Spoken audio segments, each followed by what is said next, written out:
अस्सलाम वालेकुम जी, मेरा नाम सुहेल अब्बास है और आप देख रहे हैं learn with Suhail official YouTube channel. नाज़रीन, आज हमारा जो नेक्स्ट टॉपिक होगा वो होगा YBRI। फैक्टर्स क्या हैं behind the belt and road initiative.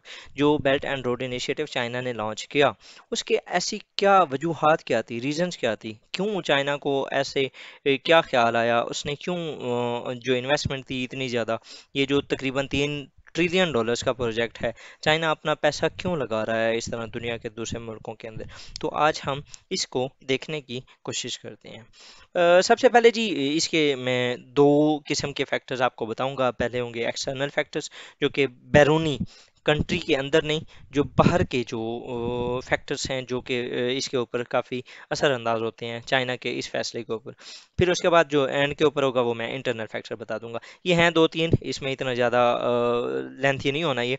सबसे पहले है मलाक्का डायलेमा। मलाक्का डायलेमा जो था, ये टर्म यूज़ की गई थी बाय द शाओपिंग, जो चाइनीज़ लीडर थे, डेंग शाओपिंग।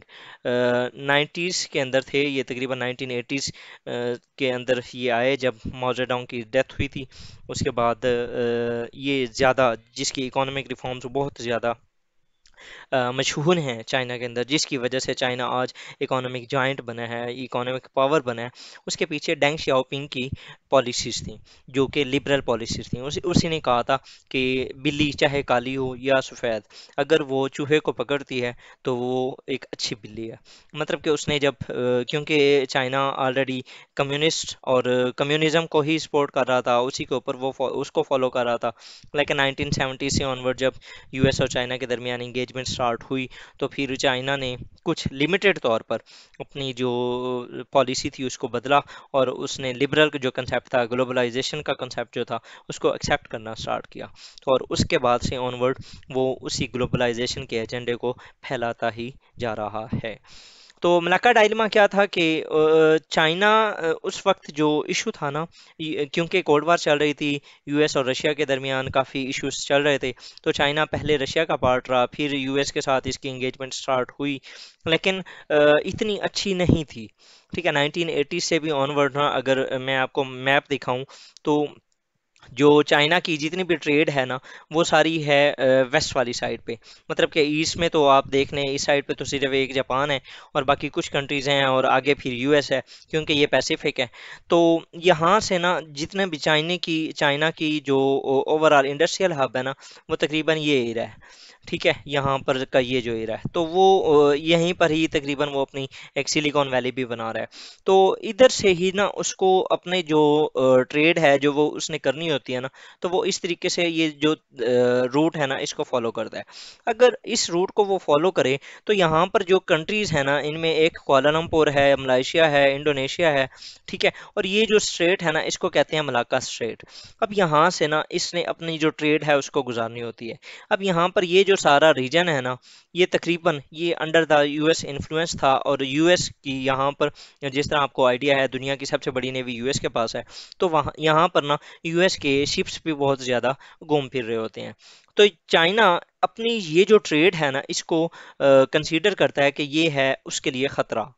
ठीक है, तो इस वजह से चाइना जो है वो कोशिश ये कर रहा है कि अपने जो फ्रेंडली नेशंस हैं उनके साथ कोलैबोरेशन करके वो अपने पोर्ट्स इस तरीके से बना ले, वो अपना रूट इस तरीके से बना ले कि अपना ये जो उसका डायलेमा है ना, इसको ख़त्म कर सके। अब उसके लिए चाइना ने क्या किया, यहाँ पर ये पाकिस्तान है, तो यहाँ से उसने एक सी पैक बना लिया। सिमिलरली यहाँ पर ये बर्मा है, यहाँ पर उसने एक बना लिया। यहाँ पर बांग्लादेश के अंदर कोई थोड़ा सा उसने कर लिया। यहाँ पर उसने श्रीलंका के अंदर बना लिया। मतलब कि वो यहाँ से अब अपनी जो रूट है वो इधर से होता हुआ यहाँ पर पाकिस्तान है, गवादर आ गया, और इसके साथ ही आगे ईरान है, और ईरान से होता हुआ वो फर्दर मूव हो सकता है, वो आगे यूरोप की साइड पे जा सकता है। मतलब कि उसने इसका जो सबसे बड़ा जो मेजर फैक्टर है ना, वो उसकी ट्रेड और एनर्जी है। और उस ट्रेड और एनर्जी का जो पैसेज है ना, उसको भी क्योंकि वो चाहता है कि वो सुकून से, मतलब कि उसको किसी किस्म की कोई इंटरप्शन ना हो, उसकी कोई हर्डल ना हो। जबकि ये जो एरिया है, ये जो सारा तकरीबन जितना भी एरिया है, ये सारा है यूएस के इन्फ्लुएंस के अंडर। ठीक है, जिसकी वजह से चाइना ये कंसीडर करता था कि ये यहाँ पर वो थ्रेटन फील करता था। इसी को जो डेंग शाओपिंग थे उन्होंने मलाक्का डायलेमा कहा था। तो सबसे जो मेजर रीज़न है वो यही है कि चाइना की जो 90% है वो रिलाई करती है on the sea lines of communication, जिसके अंदर येलो सी है, साउथ चाइना सी है, ईस्ट चाइना सी है।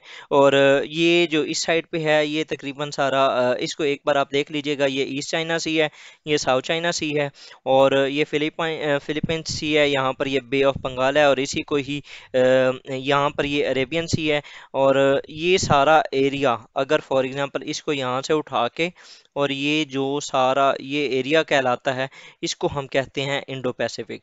ठीक है, ये इंशाल्लाह ताला मैं आने वाले अपने लेक्चर्स के अंदर मैं इंडो पैसिफिक की भी प्रॉपर सीरीज स्टार्ट करने लगा हूँ। मैं ये सीरीज में इस वजह से लेक्चर्स करता हूँ कि आपको हर लिहाज से, हर पर्सपेक्टिव जो है वो, अगर आपके पास कोई क्वेश्चन आता है तो आप उसको इजीली अंडरस्टैंड कर सकें और उसको अटैम्प्ट कर सकें। तो ये जो इश्यूज है, मतलब कि चाइना का जो 90% वो रिलाई करता है सी लाइंस ऑफ कम्युनिकेशन, तो वो उसको सेव करने के लिए वो क्या कर रहा है कि वो कहता है कि मुझे अब इस ये जो सी लाइन वाली है इनकी ज़रूरत ही ना पड़े। मुझे अगर फॉर एग्जांपल उसने जाना है तो वो इधर से म्यांमार से होके आ सकता है, या वो इधर से पाकिस्तान से होके आ सकता है। ठीक है, उसने जो सेंट्रल एशियन रिपब्लिक्स हैं उनके साथ भी उसने बनाई हुई है, ऊपर से मंगोलिया और रशिया के साथ भी उसकी बनी हुई है। तो उसको ये जो एक ख़तरा है ना सी लाइंस का, इससे वो आज़ाद हो जाएगा इससे। तो it is one of the major and the most specific, और एक जो इम्पेरेटिव रीज़न है ना चाइना की इस बेल्ट एंड रोड इनिशिएटिव की, वो सबसे मेजर यही है, क्योंकि इसके अंदर उसकी ट्रेड भी आ जाती है, एनर्जी भी आ जाती है। उसके अलावा उसका जो यूएस के साथ राइवलरी है उसको भी ख़त्म होना वो आप कंसीडर कर लेंगे। ठीक है, जब हम इंडो पैसिफिक में पढ़ेंगे तो ये सारी जो चीज़ें हैं ना, इसके अंदर हम स्ट्रिंग ऑफ पर्ल्स को पढ़ेंगे, डायमंड रिंग पॉलिसी जो थी इंडिया की उसको हम देख लेंगे। तो ये सारी चीज़ें आपको वहाँ पर भी कवर हो जाएंगी। यूएस प्रेजेंस और its allies are the great threat of China, जो ऑलरेडी मैं आपको बता चुका हूँ। उसके बाद 80% of crude oil of China passes from Malacca strait. और आप देख लें कि ऑयल कितनी इंपॉर्टेंट चीज़ है। It is considered as the gold of the current century जिसके अंदर हम चल रहे हैं। Deng Xiaoping call Chinese Malacca dilemma, क्योंकि ऑलरेडी मैं आपको बता चुका हूँ। दूसरा जी इंटरनल फैक्टर्स हैं। इंटरनल फैक्टर्स के अंदर क्या है जी, inequality in wealth in rural western areas.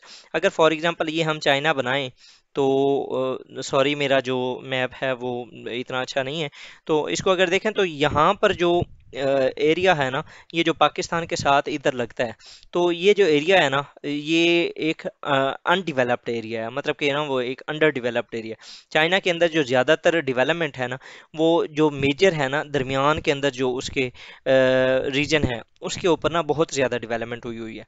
लेकिन उसका जो ये साउथ वाला एरिया है, ये जो कि पाकिस्तान के साथ जो लगता है, इस साइड पे उसकी जो डेवलपमेंट थी वो काफ़ी कम थी, जो उसके वेस्टर्न एरिया है। तो वहाँ पर वो क्या करना चाह रहा है, वो वहाँ पर भी अब डेवलपमेंट करना कोशिश कर रहा है उसकी।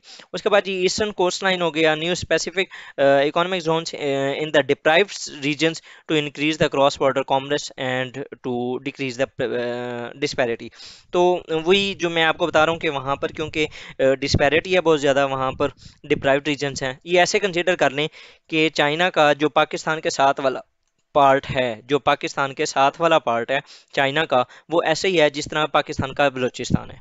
ठीक है, तो वो कोशिश ये कर रहा है कि अब बलूचिस्तान को भी जो मतलब कि पाकिस्तान का जो बलूचिस्तान है वो चाइना का भी उसी तरीके का एरिया है, तो वो उसको कोशिश कर रहा है कि डेवलप्ड किया जाए, वहाँ पर ज़्यादा से ज़्यादा प्रोजेक्ट्स बनाए जाएं, जिस तरह पाकिस्तान भी कोशिश कर रहा है कि बलूचिस्तान को स्ट्रीमलाइन किया जाए इन गवादर। तो सेम इज़ द केस कि मतलब कि ये दोनों कंट्रीज़ के लिए एक विन विन सिचुएशन है कि वो अपने अंडर डेवलप्ड एरियाज़ को डेवलप करने की कोशिश कर रहे हैं। ठीक है, तो ये था हमारा आज का लेक्चर, जिसके अंदर मैंने आपको दो मेजर फैक्टर्स बताए हैं। पहला था एक्सटर्नल, एक्सटर्नल के अंदर यूएस का जो सॉरी जो चाइनीज मलाक्का डायलेमा है, मलाक्का स्ट्रेट का जो इश्यूज है उसके सी लाइंस ऑफ कम्युनिकेशन का। दूसरा जो है इंटरनल फैक्टर्स, मतलब कि उसका जो रीजन है, जहाँ पर उसने जहाँ से बीआरआई को उसने गुजारना है और सीपैक को गुजारना है, वो जो रीजन है वो काफ़ी अंडर डेवलप्ड है। तो वो कोशिश कर रहा है कि उसके साथ इधर से म्यांमार वाला एरिया हो गया, उधर से پاکستان والا ایریا ہو گیا، وہ اگر اوپر سے دیکھیں تو سنٹرل ایشین ریپبلکس کے ساتھ اس کا جو بارڈر ٹچ کر رہا ہے، تو ان جو ایریاز ہیں ان کو ڈیولپ کر کے وہاں سے وہ کوریڈورس سٹارٹ کر کے وہاں سے ٹریڈ کو انکریز کرنا چاہ رہا ہے. تو اوورال دیکھا جائے تو اس کی ایک اکانومک ڈپلومیسی ہے، اکانومک ایک آؤٹ لک ہے جس کو وہ بہت زیادہ کوشش کر رہے ہیں کہ اس کو زیادہ سے زیادہ یوٹیلائز کیا جائے. تو ہم اسی کو اپنے یہ جو لیکچرس ہیں ان کو کنٹینیو کریں گے فار دا ٹائم بینگ. جی thank you for watching my video. اگر آپ کو اچھی لگی ہو تو لائک کریں، سبسکرائب کریں اور شیئر کریں with your friends. Thank you جی، اللہ حافظ. دعا میں یاد رکھیے گا. السلام علیکم و رحمۃ اللہ.